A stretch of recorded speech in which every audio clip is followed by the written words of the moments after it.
Hello everyone, my name is Dr. Nidhi Sharma and I welcome you all to the last session of week 2 of parts of speech, and today we are going to study the fifth very important part of speech which is the adverb. Okay, जिसे हम हिंदी में क्रिया विशेषण कहते हैं। अब दोस्तों हम पढ़ चुके हैं पहले जब हम एडजेक्टिव्स विशेषण पढ़ रहे थे कि भाई विशेषण क्या करता है, नाउन को मॉडिफाई करता है। ओके, तो ये एडवर्ब क्या करता है, ये क्रिया को, वर्ब को मॉडिफाई करता है। मतलब ये बताता है कि क्रिया कैसी है, राइट? जैसे हम एग्जाम्पल्स यहाँ पे देखते हैं। Now it is not only about क्रिया, it is also about adjective and adverb. ठीक है, मैं फिर से बताती हूँ। एडवर्ब्स वे शब्द होते हैं जो क्रिया को, विशेषण को और क्रिया विशेषण को मॉडिफाई करते हैं। मॉडिफाई मतलब उनके बारे में कुछ एक्स्ट्रा एडिशनल इंफॉर्मेशन देते हैं। ओके, अब जैसे यहाँ एक सेंटेंस है, ही ड्रव स्लोली। अब आपको पता होना चाहिए कि ये जो ड्रव है ये किसका सेकेंड फॉर्म है, ये ड्राइव का सेकेंड फॉर्म है। ड्राइव एक क्रिया है, इट इज अ वर्ब जिसका पास्ट ड्रोव है, राइट? ही ड्रव स्लोली, ये बेसिकली ड्रोव नहीं है, ये ड्रव है। ओके, हम इंडियन इंग्लिश में इसको ड्रोव बोलते हैं, लेकिन अगर हम स्टैंडर्ड ब्रिटिश एक्सेंट की बात करें तो ये ड्रव है। ही ड्रव स्लोली। अब ये ड्रव यहाँ पे क्या है, वर्ब है। कैसे गाड़ी चला रहा है वो, स्लोली। तो ये स्लोली हमें क्या बता रहा है, ही के बारे में नहीं बता रहा है, ये हमें उसकी एक्शन के बारे में बता रहा है कि वो गाड़ी कैसे चला रहा है, राइट? कि वो गाड़ी धीरे चला रहा है।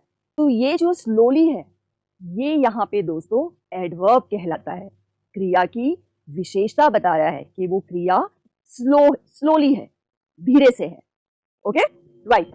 अब एडवर्ब एडजेक्टिव को भी मॉडिफाई करता है। जो क्रिया विशेषण है वो विशेषण की भी विशेषता बताती है। जैसे ही drove a very fast car, right? अभी फास्ट, ये कार मित्रों नाउन है, राइट? कार हम सबको पता है कि ये संज्ञा है। कैसी कार है, फास्ट कार है। तो ये फास्ट क्या हुआ, यहाँ पे एडजेक्टिव हो गया।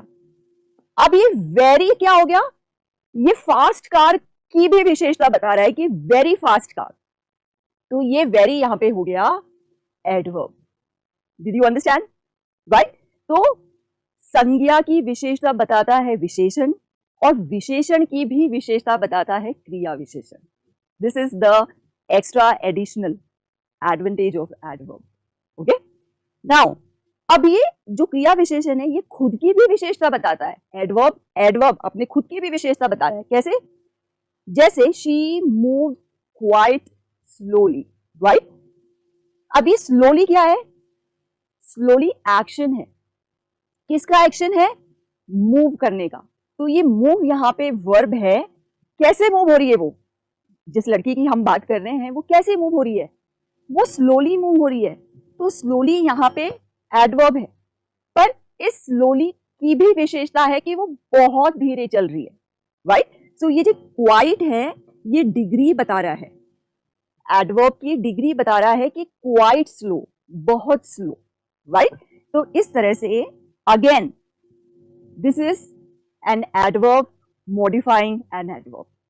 Okay, right. अब इसको बहुत अच्छे से समझने के लिए हमें इसके प्रकार सीखने पड़ेंगे, समझने पड़ेंगे कि भाई ये जो एडवर्ब्स हैं, क्रिया विशेषण है, ये कितने भागों में या इसके कितने प्रकार है और ये किस तरह से इनका उपयोग हम इंग्लिश ग्रामर में, वाक्य संरचना में कर सकते हैं। ओके, तो वी सी द एग्जाम्पल। अब जैसे मैंने आपको बताया कि भाई ये जो एडवर्ब है ये वर्ब को मॉडिफाई करता है, एडजेक्टिव को मॉडिफाई करता है और एडवर्ब को मॉडिफाई करता है। ओके, अब हमें ध्यान से एक चीज यहाँ पे समझनी होगी कि ये 3 सेंटेंसेस हैं अलग अलग ग्रुप के, ठीक है? रेखा स्टडीज सिंसियरली। यहाँ पे जो सिंसियरली है ये रेखा के बारे में नहीं है, ये उसकी पढ़ने की प्रक्रिया के बारे में है। तो ये जो सिंसियरली जो एडवर्ब है ये क्रिया की विशेषता बता रहा है कि वो कैसे पढ़ रही है, वो सिंसियरली पढ़ रही है, बहुत अच्छी तरह से, नियमितता से पढ़ रही है। ओके, लेकिन यहां पे है Rekha is a very sincere student. अब मित्रों स्टूडेंट यहाँ पे नाउन है, सिंसियर यहाँ पे एडजेक्टिव है, क्योंकि ये रेखा की विशेषता बता रहा है। ये जो स्टूडेंट है, रेखा जो विद्यार्थिनी है, इसकी विशेषता है कि वो सिंसियर है। लेकिन वेरी, कितनी सिंसियर? Very sincere. तो ये जो वेरी है मित्रों, ये एक एग्जाम्पल है कि किस तरह से एडवर्ब एडजेक्टिव को भी मॉडिफाई कर सकता है। क्रिया विशेषण विशेषण को भी मॉडिफाई कर सकता है, उसकी विशेषता बता सकता है, राइट? ओके, अब तीसरा एग्जाम्पल है, रेखा स्टडीज वेरी सिंसियरली। सिंसियरली यहां पे एडवर्ब है, राइट? स्टडीज यहां पे वर्ब है। कैसे पढ़ रही है वो? Very sincerely. तो ये जो वेरी है मित्रों, ये सिंसियरली के साथ जुड़ा हुआ है और सिंसियरली एडवर्ब है, राइट? तो इस एग्जाम्पल में हम देखते हैं कि एडवर्ब खुद से अपनी विशेषता बता रहा है, खुद से अपने आप को मॉडिफाई कर रहा है, राइट? जैसे ही वर्क्स हार्ड, ठीक है, this is a very simple sentence. इसमें हमें पता है कि भाई ये वर्क्स क्या है, ये वर्ब है, ये वर्ब को मॉडिफाई कर रहा है। क्या वर्ब के बारे में बता रहा है कि वो कैसे मेहनत कर रहा है, कैसे काम कर रहा है, हार्ड, बहुत ज्यादा, राइट? लेकिन this topic is extremely important. ये इंपॉर्टेंट यहाँ पे एडजेक्टिव है और ये एक्सट्रीमली एडजेक्टिव के साथ जुड़ा हुआ है, तो एक्सट्रीमली एडवर्ब हो गया जो एडजेक्टिव को मॉडिफाई कर रहा है। Okay, these flowers were arranged highly artistically, right? Artistically यहां पे एडवर्ब है, अरेंज्ड यहां पे वर्ब है, फ्लावर्स यहां पे नाउन है। लेकिन ये जो हाईली है, ये हाईली ना तो फ्लावर से जुड़ा हुआ है ना अरेंज से जुड़ा हुआ है, ये आर्टिस्टिकली के साथ जुड़ा हुआ है। समझ में आ रहा है मित्रों मैं क्या बताना चाह रही हूं आपको? तो ये आर्टिस्टिकली के बारे में बता रहा है कि हाईली आर्टिस्टिकली, कितना हाईली। तो चूंकि आर्टिस्टिकली एडवर्ब है तो हाईली भी एडवर्ब है, क्योंकि एडवर्ब की ही विशेषता बता रहा है, उसकी डिग्री बता रहा है। ओके, तो इस तरह से हम एडवर्ब्स को 3 अलग अलग प्रकार से पढ़ रहे हैं कि एडवर्ब वर्ब को कैसे मॉडिफाई करता है, एडवर्ब एडजेक्टिव की विशेषता कैसे बताता है, और एडवर्ब खुद से एडवर्ब की कैसे विशेषता बताता है, right? So these are the examples, you can take a screenshot of these examples. अब हम आगे पढ़ेंगे कि एडवर्ब्स के कितने प्रकार होते हैं, right? There are 5 types of adverbs, adverb of manner, adverb of time, adverb of place, adverb of frequency और एडवर्ब ऑफ डिग्री। ये अलग अलग प्रकार की क्रिया विशेषण होते हैं जिन्हें हम अलग अलग तरीके से देखेंगे कि सेंटेंसेस में इनका कैसे उपयोग होता है। Okay, right? Now first is adverb of manner. Manner का मतलब है तरीका, राइट? किसी भी सेंटेंस में एडवर्ब हमें अगर क्रिया करने के तरीके को बताता है तो वो एडवर्ब ऑफ मैनर कहलाता है। जैसे शी सिंग्स ब्यूटिफुली, तो यहां पे ये सिंग्स क्या है? ये सिंग्स है वर्ब। कैसे गा रही है? ब्यूटीफुली गा रही है, राइट? तो ये ब्यूटीफुली क्या हो गया? एडवर्ब ऑफ मैनर, क्योंकि वो गाने की प्रक्रिया की विशेषता बता रहा है ये शब्द, ये वाक्य। ओके, ये जो शब्द है ब्यूटीफुली, ये बता रहा है कि वो गाना कैसे गा रही है, वो सुंदर तरीके से गाना गा रही है। दे वॉक्ड क्विकली, कैसे चले वो? फटाफट, जल्दी से, quickly. So this quickly is associated with walked, manner of walking, इसलिए ये एडवर्ब ऑफ मैनर है। Okay, right? तो इस तरह से एक चीज आप नोटिस करेंगे कि जब हम एडवर्ब ऑफ मैनर की बात करते हैं तो ज्यादातर शब्द के पीछे हम ly लगा देते हैं। जैसे एंग्शियसली, एंग्शियस का मतलब होता है चिंतित, एंग्शियसली मतलब चिंतित होकर। बैडली, ब्यूटीफुली, कामली, क्लमजीली, क्लमजी मतलब something which is not arranged in a proper manner, which is improper, जो अच्छी तरह से रखा हुआ नहीं है। डिलीजेंटली, डिलीजेंटली मतलब हार्ड वर्क से, मतलब मेहनत से। जेनरसली, जेनरसली का मतलब है kindly. Okay, happily, kindly, lazily, neatly. तो आप ये देखेंगे हर शब्द के पीछे यहाँ पे ly लगा हुआ है, राइट? तो एडवर्ब ऑफ मैनर में जब हम किसी क्रिया की विशेषता बताते हैं तो यूजुअली हम ly लगा देते हैं।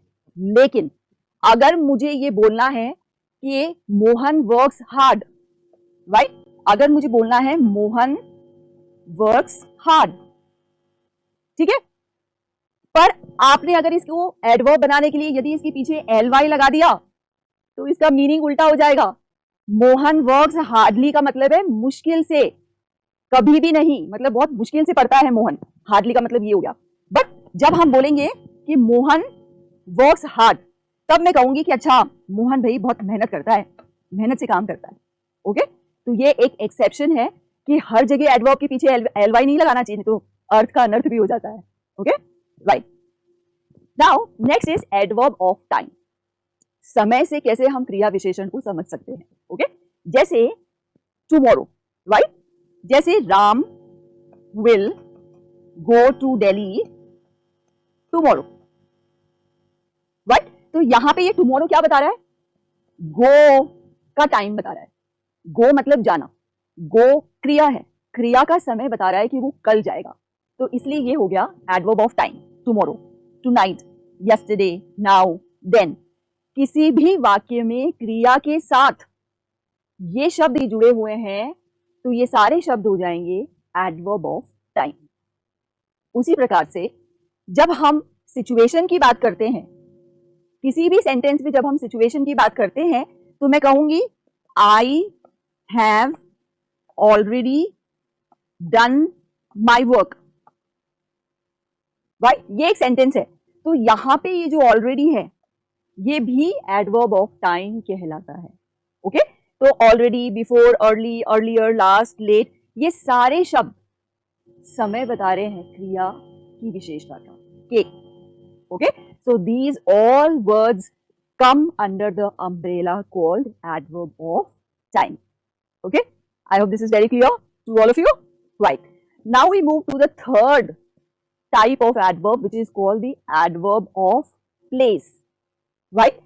जब किसी वाक्य में क्रिया विशेषण किसी स्थान से जुड़ा होता है तो वो एडवर्ब ऑफ प्लेस कहलाता है। जैसे I have lived here for about 2 years, right. यहां पे ये लिव्ड क्या है, वर्ब है, राइट, लिव्ड वर्ब है, हियर प्लेस बता रहा है, राइट। पर यहां पे ये जो प्लेस है ये एडवर्ब ऑफ प्लेस है because it is an adverb since it is associated with a verb. Okay, क्रिया विशेषण हमेशा क्रिया के साथ जुड़ा हुआ होता है क्योंकि वो क्रिया की विशेषता बताता है। तो ये क्रिया है यहाँ पे लिव्ड, रहने की क्रिया है, और मैं बता रही हूं कि मैं यहां पर, इधर, उधर, ऊपर, नीचे, आगे, पीछे, जितनी भी क्रिया से रिलेटेड जो प्लेसेस होती है वो एडवर्ब ऑफ प्लेस कहलाती है। Okay, right. Peter is sitting, sitting यहाँ पे वर्ब है, पर सिटिंग क्या, सिटिंग क्लोज टू मी, तो ये क्लोज हो जाएगा एडवर्ब ऑफ प्लेस। कहाँ बैठा है, मेरे पास बैठा है, तो ये जो पास है, ये जो क्लोज है, ये उसकी सिचुएशन बता रहा है, इसकी, पीटर की।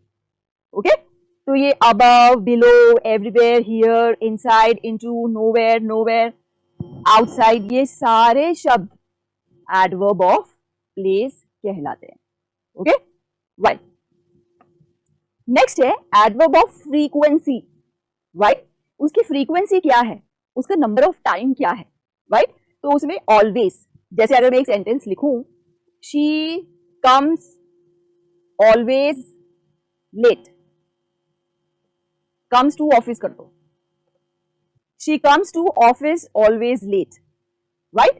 तो ये जो ऑलवेज है ये कम से जुड़ा हुआ है और ये क्या बता रहा है, फ्रीक्वेंसी बता रहा है, किसकी, लेट आने की, कि वो हमेशा लेट आती है, ऑलवेज लेट, राइट। जैसे ये नेवर है, आई नेवर ईट एग्स, मैं कभी भी अंडे नहीं खाती हूं, राइट। तो ये नेवर क्या है, ये फ्रीक्वेंसी बता रहा है, किसकी, अंडे खाने की। ये ईट क्या है, वर्ब है, राइट।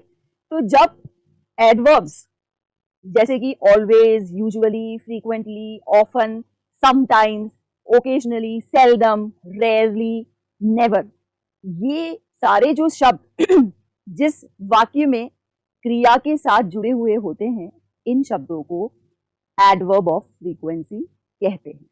ओके, क्योंकि वो फ्रीक्वेंसी बता रहे हैं, वो टाइम बता रहे हैं, किस टाइम किसका, उस एक्टिविटी की फ्रीक्वेंसी का। Okay, right. Next, adverb of degree, right. अब ये जो एडवर्ब ऑफ डिग्री है, ये एडजेक्टिव के साथ भी हो सकती है, एडवर्ब के साथ भी हो सकती है, वर्ब के साथ भी होती है। जैसे I am so excited, so excited, excited क्या है यहाँ पे, वर्ब है, राइट। सो एक्साइटेड मतलब ये बता रहा है कि मैं बहुत ज्यादा उत्साही हूँ, उत्सुक हूँ, सॉरी, मैं बहुत ज्यादा उत्सुक हूँ। किसके लिए, about moving to Paris, Paris shift होने के लिए मैं के बारे में मैं बहुत ज्यादा उत्सुक हूँ। ओके, तो ये जो सो है ये डिग्री बता रहा है, राइट। ओके, जैसे हम बोलते हैं ना, it is too hot today और it was too cold yesterday, तो ये जो टू है, TOO, ये डिग्री बताता है।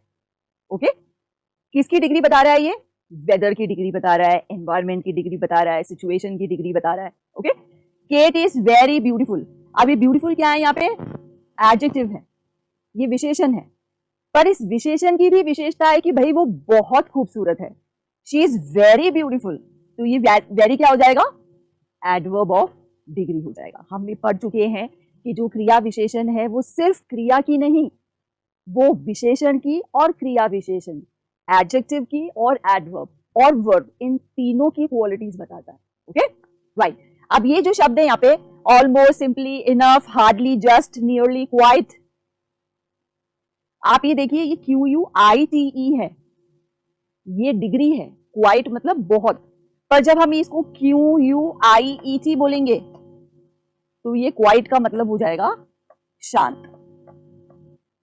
ओके, क्वाइट, बी क्वाइट, शांत हो जाइए, there is a difference. Here we are talking about the degree of the verb. Okay, bye. Now coming to the next,